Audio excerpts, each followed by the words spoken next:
Would you like to introduce yourself to the group? I'm the Prince of Valacia.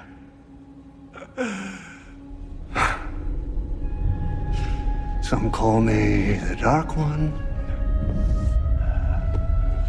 Others, the Lord of Death.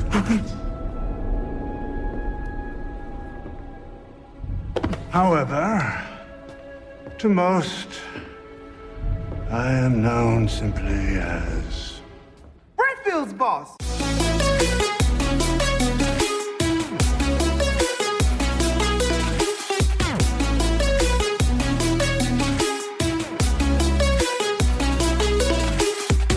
Hey, I'm Derek, And I'm Noah, and you're listening to A Bite Of. where we take our current favorite pop culture obsession and enjoy it one nibble at a time. Yum. One bloodthirsty nibble. It is Vampire Week at A Bite Of. Shing!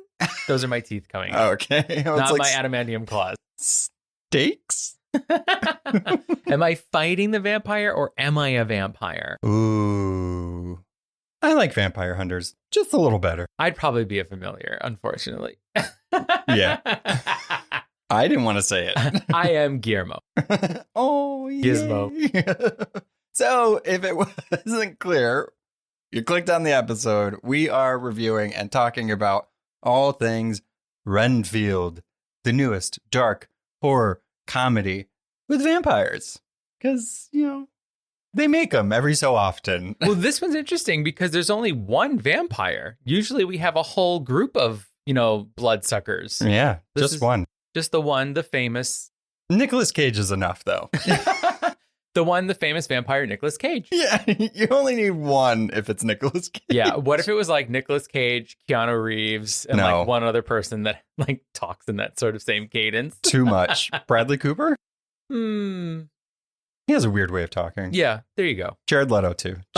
Just for flavor. Well, he also was, right? He was Yeah. Morbius. Morbius. Professor Morbius. Dr. Professor Morbius. All right, before we get into obviously what's going to be an exciting episode about vampires and everything that has to do with them. That was weird. I'll cut that out. Leave it. Make sure you're following us on Instagram, Facebook, Twitter, anything that is social media. A Bite of Pod. Also, leave a review. Subscribe to this podcast because that makes us happy. And we need validation because we're human. Make us feel good. Yeah. Leave us some stars. Leave us a review. It's always nice. Yeah. Last but not least, Patreon. Do you like the show? Want to support the show? $1 a month. That's it. Makes us happy. Bonus content, exclusive stuff, free stuff. We send out packages every now and then with all of our stuff for free. Where we're just like, hey, we love you so much. Have this thing. Yeah. Also, don't forget about the Discord. Yeah, Discord. We have a Discord. Talk with your ABO community. Abo. ABO. I see. I always use it as an acronym, but saying it out loud, it really sounds dumb. It does. You're right. I do. I type it all the time. But Abu. Ababa. Nope. But yeah, you can find all those links down below in the show notes. All right. Should we get into a little synopsis? Yeah, tell me what Renfield is about through the eyes of Derek. Here we go. Only the important things. Show tune. Ba-ba-da-ba-ba. Having served centuries. No, I'm just kidding. Oh, God. It's Schmigadoon. Schmacula. Having served centuries as Dracula's familiar, Renfield joins a group for those in codependent relationships, not only for his mental health, but to find his master's next meal.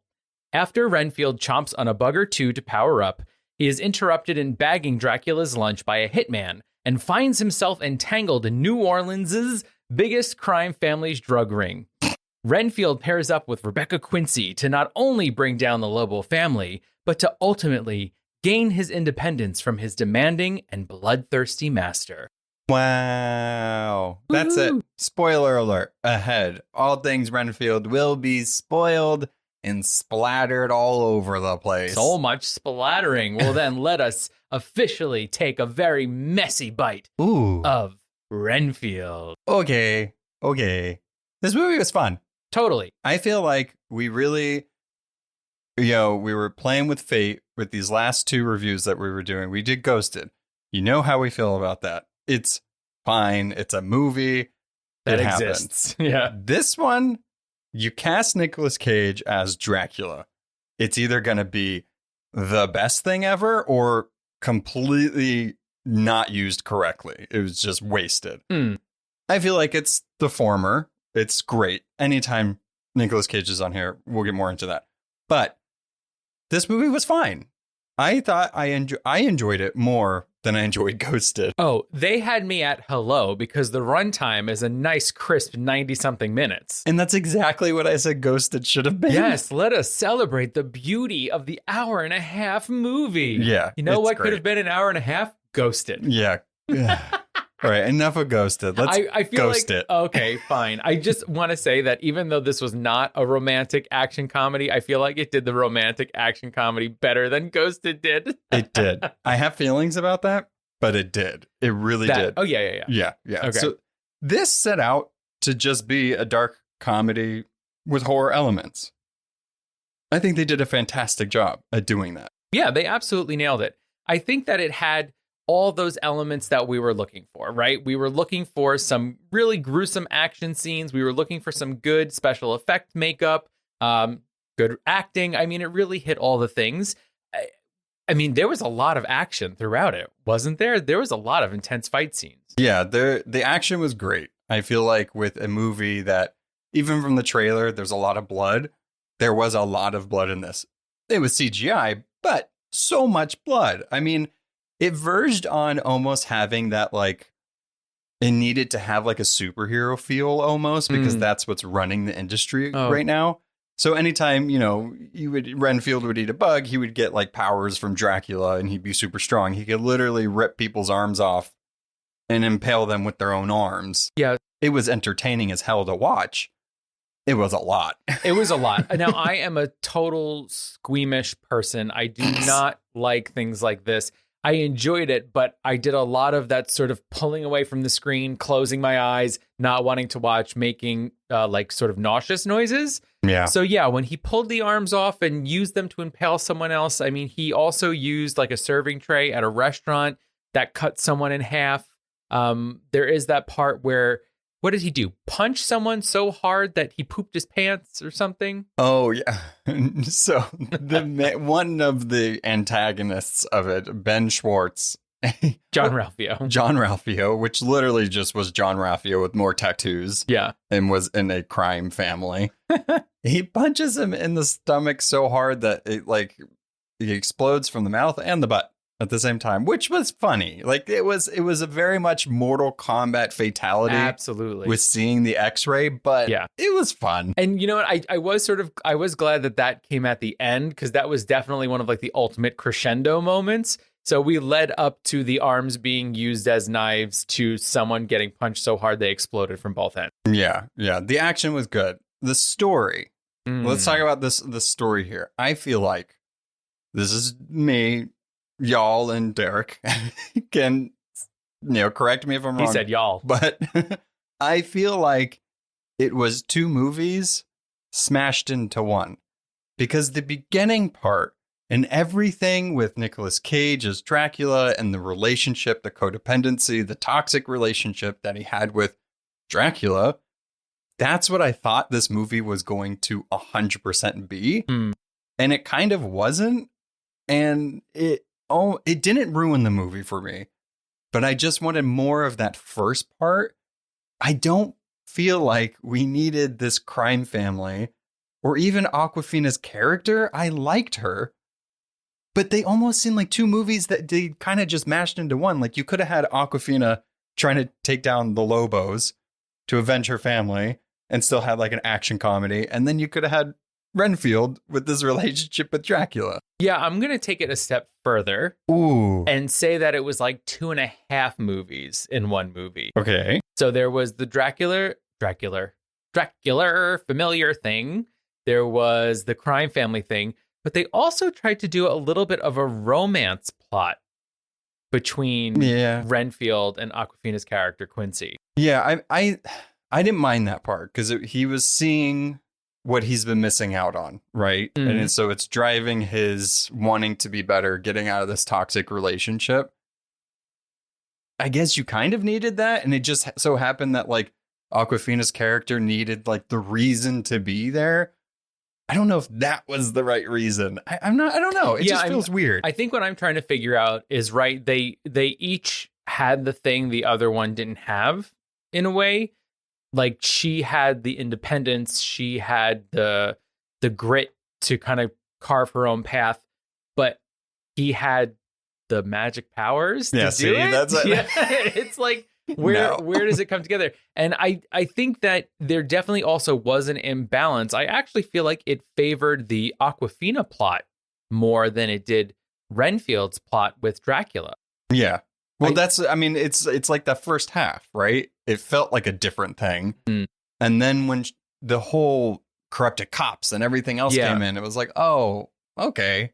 Weird. Yeah, like I almost feel like we didn't necessarily need her familial motivation in the sense that her mom and dad were like, her dad was killed in front of the mom and he was murdered by these people. It was like she could have just been doing it because she was a good cop.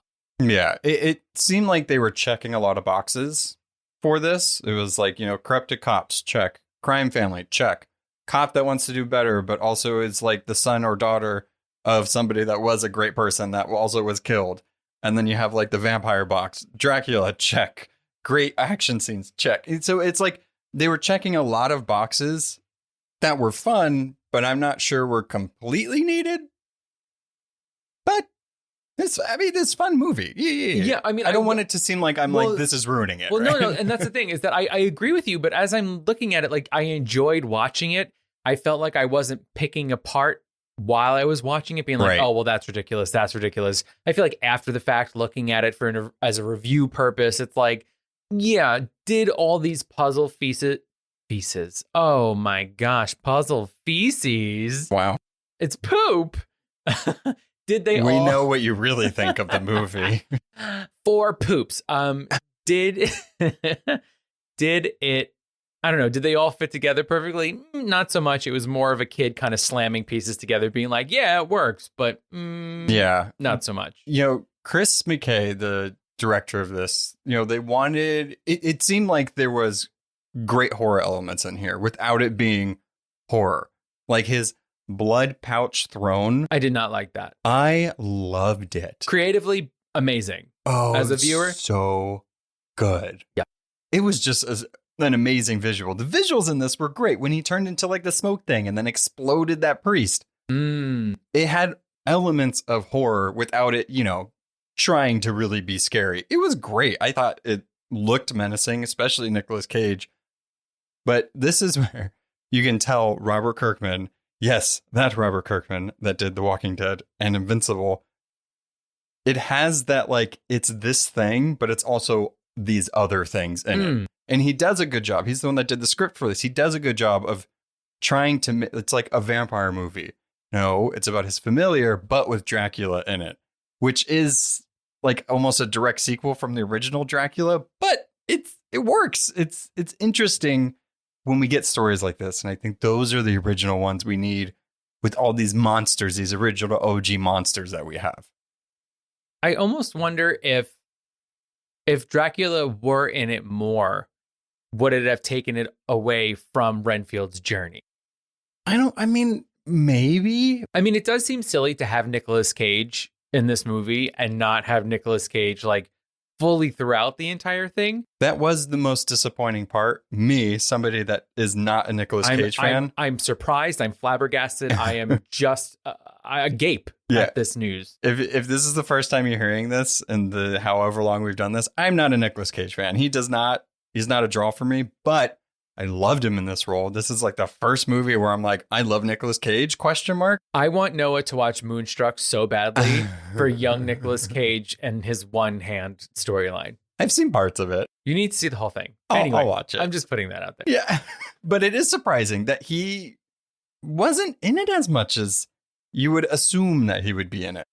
Maybe, I mean, as far as the character is concerned, we see him in the beginning and he basically gets almost burned to ash. So he is spending most of the movie healing. But at the same time, it's like, well, we still could have seen him more. I mean, a lot of his scenes were really him being like, Renfield, get me a cheerleader, like not actually doing Dracula type things, more just being like a demanding master sort of thing. Yeah. Yeah. It's interesting whenever they take this OG father of monsters and put a spin on this a little bit. I mean, we get some of this stuff in media nowadays where they put a spin on a thing that we've known forever, like What We Do in the Shadows. It's fantastic. It's amazing. They put a bunch of different creatures in that, but it was that level almost of like that camp. Yes. But also making sure it reminds you that like, no, they're still a monster. Like they will eat people. Yeah. And again, I think that's where we were sort of straddling the two different worlds here of the camp world versus the horror world versus the police thriller world. Yeah, see, and it's that like police element, that like crime element that is almost like if I'm eating a sandwich, it's like, oh, I want to take the horseradish out. Like it adds to it, but it's like not my favorite thing. Sure. It's burning for some reason. Again, it was enjoyable to watch, but like when you're looking at him, like, why did we spend so much time in the precinct without Renfield or Dracula there? Yeah, and it's where the posters are almost a little misleading because most of them are just of Dracula and Renfield. Mm. Where was Awkwafina in the poster? So it's like, I don't know. It's interesting when they kind of mash these movies like that. I do feel like it is very much enjoyable, and the cast is amazing. The cast. All phenomenal actors. Nicholas Hoult, I feel like in recent years is becoming one of my, Nicholas Hoult is in this, I'm going to watch this. He's great. And I don't think he's really done a bad role in a while. He plays like awful characters sometimes, but yeah, this was, what's funny about this is that, of course, one of the things we've watched most recently that he's in is The Great, and he's horrendous in that. And The Menu. And, The Menu. That was annoying, that character. But before that, this sort of reminded me of Warm Bodies a little bit, where he's this otherworldly character who's trying to find his humanity. Pale, is British, isn't British sometimes. Yeah. Well, we don't bring up the accent. But he was young. He was young, and he was playing a zombie, so that might have contributed to it. But I thought that he was great in this. And I mean, I'm also one of those people that when Awkwafina's in something, I get excited. She just brings that Awkwafina brand of Awkwafina. She really, most of the roles I've seen her in, she is Nora from Queens, which I like. That's Awkwafina's brand. I like that a lot. The Farewell is like one of the first times where I was like, oh shit, she can really act. So like seeing that and then seeing this, I'm like, I like her. Yeah, she can do it all. I think that's a part of it, though, is personally, The Farewell holds a little special place in my heart because that was the first movie that we saw together in theaters. How about that? But I mean, I think Awkwafina, though, she knows her brand. She knows that she's the comedy. She knows that she's there for the laughs, to be loud and brash. And I'm here for her to deliver that package. When it's nice to see her in The Farewell and see her sort of flex her other acting chops. But in this, it's like, yeah, this is what we're here for. And it was kind of cool to see her kicking some ass, too. That was a lot of fun. I liked the scene where they were when she was at his apartment and they had to get away from everybody. And they were both fighting. He was doing a little more of the blood stuff, but she was kicking some ass. I think that Marvel training really carried over to Definitely. And I feel like she got to fight in this way more than she did in Shang-Chi. Yeah. Shang-Chi, she a lot of times was just sort of like hanging. She was around. Things. She was the best friend. I mean, at the end, she became a great archer, and she was who she was. Very true. Very true. But, she's good at shooting, which she did. She definitely kicked some butt in this, and it was cool to see her do some more stunt work. And yeah, that fight scene of them together in the apartment complex was one of the best ones, for sure. The comedy was pretty great. There was a couple moments where audibly laughed out loud. I think the one that really sticks out to my mind is when Ben Schwartz is running away from Awkwafina and the cop when they first interact and meet, and he throws the thing of cocaine at the guy. It explodes on his face. and doesn't have a normal reaction. He just says, cocaine. I'm like, what? I also, I did enjoy when Nicholas Hoult was Renfield was really reinventing himself.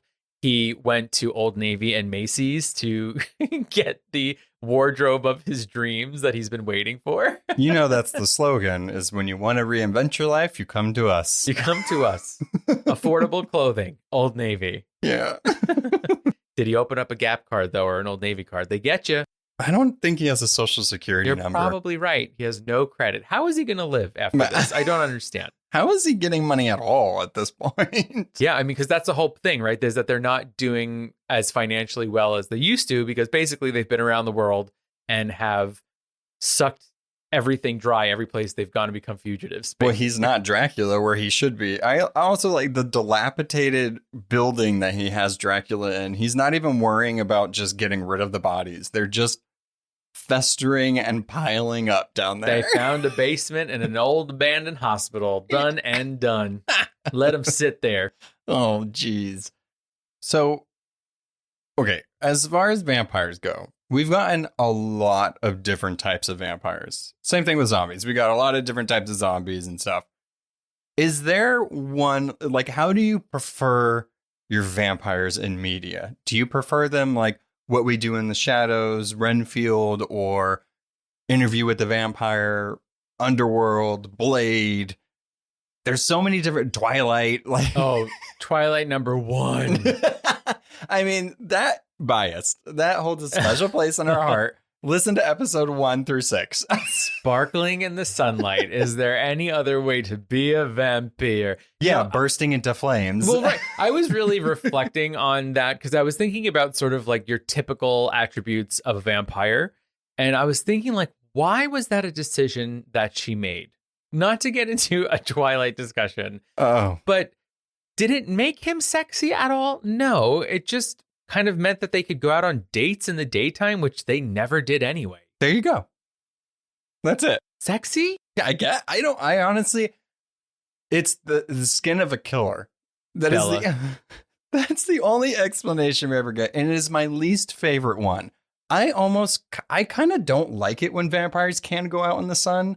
Like, it's fine, I guess, for a story purpose. Like, they got, some werewolf blood in them and they're able to kind of be out there for a little bit. Sure. That's fine as like a plot device thing. But I like the very OG needs blood, stake in the heart, garlic hurts them, crucifix hurt them, and suns will make them explode. Like, yeah. That's what I like. The Twilight stuff is like verging on like, it's just supernatural, but they happen to eat people. I do feel like Twilight can exist in its own little category of whatever, teenage wonderdom.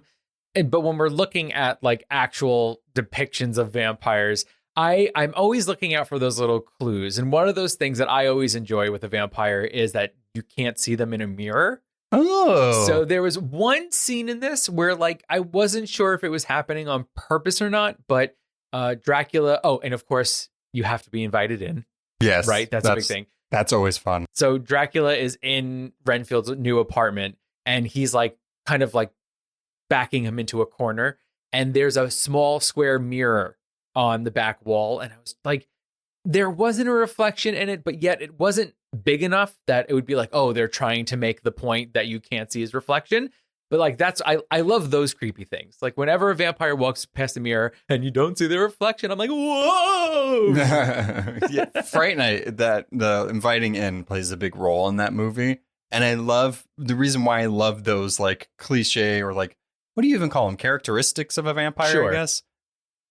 Is because when they have them and they can play into those and it like amps up the story a little bit, that's the payoff is just so good. It's so good. Like whenever they invited, I'm gonna put these names together. Cage-ula. But Cage-ula, whenever he got invited into the support group, I was like, oh, you invited him in, but it lets you know that, okay, Right. he can come in. And you all, it's your clutch your pearls moment of being like, no, they invited him in. It's going to be bad. Yeah. But so like, how do you prefer your vampires? Like, is it more the Anne Rice thing? Is it more The Anne action-y Rice ones, Blade? They're a little too fancy for me, the Anne Rice Anne Rice vampires. Did you see Kirsten Dunst when she was bloodthirsty? She was not fancy. I remember that baby almost killing her. Yeah. Renesmee, explain yourself. You almost killed your mom. But yeah, they were very fancy, but they were like, weren't they also French? I don't know. They were everything. I think I can't speak this evening. I apologize. I prefer my vampire. I do enjoy. Oh my God. I would say that Stop. if I had to choose, then it's like What We Do in the Shadows. No. It's like, yes. Oh, that's your answer. Yeah. Okay. Yeah. I mean, they're still sort of caught in their time. They wear the great garments of yore. So you like the camp? Yeah, I like the camp, but I also like that they have powers, right? So whether it's being able to glamour people or change into a bat, like they do have those things that you would attribute to a vampire. I'm very much more in the Anne Rice and Blade camp. Fancy leather. Yes. The Anne Rice. I shouldn't even just say Anne Rice. The Interview with the Vampire. I love just that whole aesthetic. Like that's the thing that really cemented vampires into like, because Dracula and everything and all the movies before was like, how is he able to like seduce these people and what's the appeal to him? That's the thing that made them that way. Like that's almost like the blueprint for like why Twilight is sexy. And Sure. I put it in quotes. It's like you have to be a certain way. I just love it. Like the story's cool. I love the long extended periods. Like how do they survive? How do they withstand like the changing of times and reinvent themselves? I love that stuff. And then I also like Blade, where it's just like chop everybody up and you have fangs with big swords. Stuff. And I'm so excited for actual MCU Blade. It's going to be so good.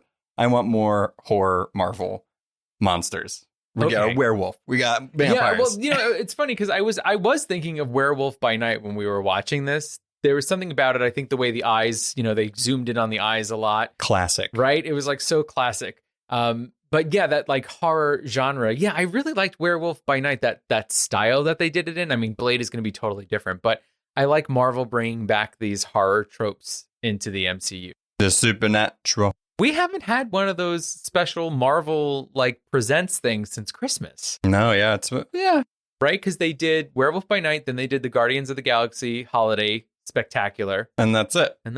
Yeah, I don't know if there's really any other ones planned. Let us know if you know. Do we have any insiders listening to us? Can you get us a screener for that? Marvel Insiders, whatever it is. But yeah, I like those types of vampires. But also, I think vampires and kind of where like the OG monsters are always a staple. Like people are going to watch them no matter what. Like they could be bad, but like people are still going to watch them. There's how many Underworld movies? They're not all great. But Kate Beckinsale really sold that. She series. Sure did. She said, "I'm riding this money train. Let's go." So my question is, if they made Renfield 2 back in action, would you see it? They could call it Higher Stakes. Oh my gosh, write them, tweet them, let them know. Twice bitten. Like he and Awkwafina now go around the world trying to free familiars from their codependent relationships with their... No, they need that counselor, the guy that was running the group. I want Renfield and him. I love him. Brandon Scott Jones, Mark in the movie. But I want them to do it. Awkwafina can come. She's got to go. She got guns. She got to go. She's got to go. There's now a secret subset of the New Orleans Police Department. I don't know. Like, okay, this might sound terrible. Okay. I don't know if it'll sound terrible. Let me just say it. Oh, I'll be the judge. Yeah.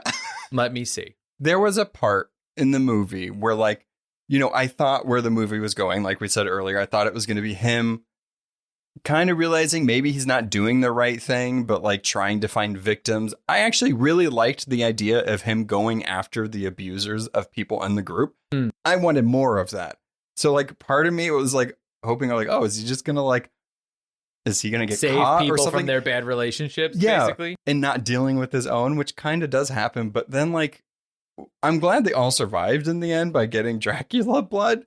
And when they, he got murdered by all I of don't them? know how they survived, to be completely honest. They got eaten like 2 days beforehand, and then they brought them back. I guess Dracula blood is that powerful. Yeah. Fine. It can bring you back to life. There's always that one thing. I'm like, yeah, a movie about a vampire and a guy that eats bugs to get vampire powers. And I'm like, but did they really survive? Yeah. They did, apparently. All right. And he just left the Dracula blood there, and everybody was cool with it. That I got very nervous about as well, because I thought that something was going to happen, like it was going to start moving or it was going to fall or something. Oh, my God. Oh, yeah. A second movie I would like. Okay. I But would you and watch I it. have two very different ideas of what Renfield Higher Stakes should be about. Renfield 2 Higher Stakes. Yeah, I mean, I don't... Coughin' it up. I don't... COFFIN. Out of the shadows. Out of the shadows. Into the light. That's a third one. Yes. Oh my God, the franchise just keeps growing. And then it's Renfield and Aquafina go to Vegas. Yes, why not? Oh, what are those vampires like? Oh, they love the slots. I would like to see more vampires. Like, if there was a sequel, I want to see more vampires, because I don't think it was exactly clear that there was more. Like, it's just Renfield and him. But by the end of it, I guess he gave all these people the ability to just eat bugs and get powers. So it's like, how does that work? Like, are those considered, like, would those be considered vampires if he's literally the only vampire to exist? Like, just in lore, like, if people to hear about it. I don't know. I'm curious. I don't know either. I want to expand that lore. That's what I want. Yeah. Higher stakes, more lore. I agree. I think they need to expand the universe, Renfield's universe. He's just been living in the shadow of his master for so long. We got to see him experience the world. Yeah. That trio. So, to wrap this up, highly enjoyable, bloody fun, some weird choices, but I recommend. It's more enjoyable than Ghosted, which is my bar for this year. I was just going to say, Ghosted is now our lowest point. Every movie we'll see from now on will be compared to Ghosted. Does not matter the genre. No. It's just Ghosted is always at the Full bottom. on period drama will be compared to Ghosted. by documentaries compared to Ghosted. Exactly. Just like hard news compared to Ghosted. Anything will be compared to Ghosted. But if I had to rate this, 1, I say take a bite. It's enjoyable. It's a snack. You can have it on. Maybe not rewatch it, but it's fun. Yeah. I give it like 3.5. It's exactly what I was going to say. Okay, 3.5. 3.5, baby. It's like verging on 4. Like, I feel like Sure. if there was more Nicolas Cage as Dracula, it'd be a solid 4. Also, I think, I just want to say that. Out of 5. Yeah. Oh, good point. I do think Nicolas Cage's fake teeth was doing a lot of the work as for the Dracula voice. Yeah. It was It's very fine. much like muffled because I got a lot of stuff in my mouth. There was one scene where I feel like it was really heavy, but like I could still understand him. Yeah. And I was like, okay, I'm fine. Because I could tell those are fake, but I'm fine. Because figure it's Nicolas Cage who has a very distinct voice, trying to do a Dracula voice like this, but also having a mouth full of stuff like this. It didn't sound like Grandpa Dracula. I'm a Dracula, sort of thing. Watch it again. Listen back. It sounds very familiar to what I just did. Very, very similar. No. It's me, Nicolas Cage. I'm a Dracula. I am glad though he didn't like go real into like the accent, like harder. Because I feel like with how he talks and then doing that even more, I probably would not have understood. Mama would him. have been a different language. Yeah. And with the teeth. Subtitles. Subtitles. That would be hilarious if anytime he talks, subtitles were just... I mean, that could have been a funny comedic visual cue to happen every time, for sure. All right. So 3.5 out of 5. We would recommend taking a nibble, taking a bite. So But Renfield. I will say, if you're squeamish, don't feel any shame in closing your eyes. Guys, this is why we can't talk about Evil Dead Rise. Mama, I'm not watching. I am not watching it. Anybody want to watch it with me? Hop on the old Discord and watch it together. I will be in the other room for anybody who wants to watch a light comedy. All right. Till next week. Bye. Thanks for listening to A Bite of. Artwork and editing by our own Noah. Be sure to follow us on Instagram and Twitter at A Bite of Pod, and on Facebook at A Bite of. If you have any questions, recommendations, or just want to say hi, you can contact us on abiteofpod.com. Please be sure to subscribe, rate, and review to spread the word. See you next time on A Bite of. Bye.